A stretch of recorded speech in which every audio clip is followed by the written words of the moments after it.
আসসালামু আলাইকুম। লটারিতে ৬৬ কোটি টাকা জিতলেন আমিরাত প্রবাসী বাংলাদেশি। বিস্তারিত জানতে সম্পূর্ণ ভিডিওটি মনোযোগ সহকারে দেখুন, কেননা এটি একটি আমিরাত প্রবাসী ভাই ও বোনদের জন্য গুরুত্বপূর্ণ নিউজ হতে যাচ্ছে। তার আগে অবশ্যই আমাদের চ্যানেলটি সাবস্ক্রাইব করে পাশে থাকা বেল বাটনটি অন করে রাখবেন পরবর্তী ভিডিওর জন্য। সংযুক্ত আরব আমিরাতে এক প্রবাসী বাংলাদেশি লটারিতে 2 কোটি দিরহাম জিতেছেন, বাংলাদেশি মুদ্রায় যা প্রায় 66 কোটি 34 লাখ টাকা।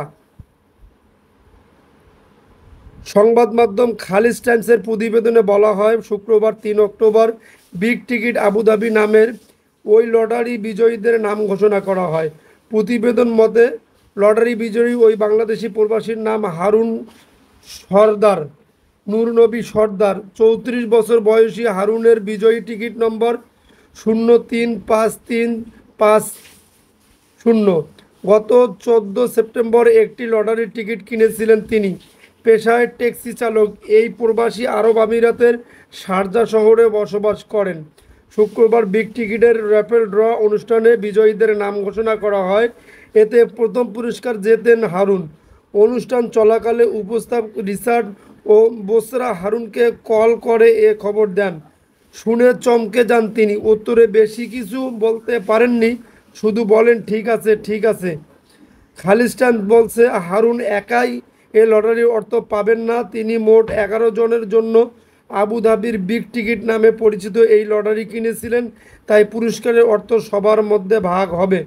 হারুন 2019 সাল থেকে আরব আমিরাতে বসবাস করছেন। তার পরিবার থাকে বাংলাদেশে। একদিন না একদিন জিতবেন এ আশায় প্রতি মাসেই তিনি বিগ টিকিটের লটারি কেনেন।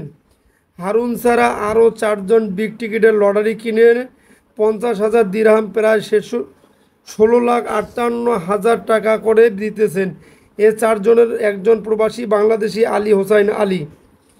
বিগ টিকিট লটারিতে 4 জন প্রবাসী স্পেন সিম্পিন দ্য হুইল জিতেছেন। তারা প্রত্যেকে 1.5 লাখ দিরহাম 49,75,000 টাকা করে পাবেন।